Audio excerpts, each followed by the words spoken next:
आता कॅराथिन गोल्ड असेल किंवा टोफाज असेल किंवा आमिस्टार असेल यासारखी देखील औषधं आपण फवारतो, परंतु शेवटच्या टप्प्यामध्ये 70-80 दिवसाच्या टप्प्यामध्ये न फवारता ही 50 दिवसापर्यंतच आपण ही औषधं फवारली तरी त्याचे रिझल्ट आपल्याला मिळतात. परंतु या औषधांची फवारणीची वेळ येऊ नये म्हणून आपण इतर पर्याय आपण हे केले पाहिजेत, वापरले पाहिजेत, कारण की फुगवणीवरती थोडाफार आपल्याला कॅराथिनचा किंवा टोपाच या औषधाचा परिणाम आपल्याला दिसून येतो.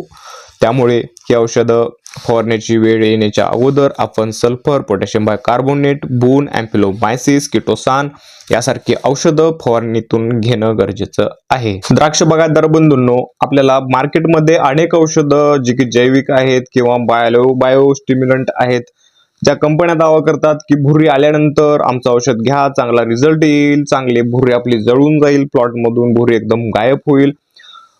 थोडंसं सावधान राहा, कारण की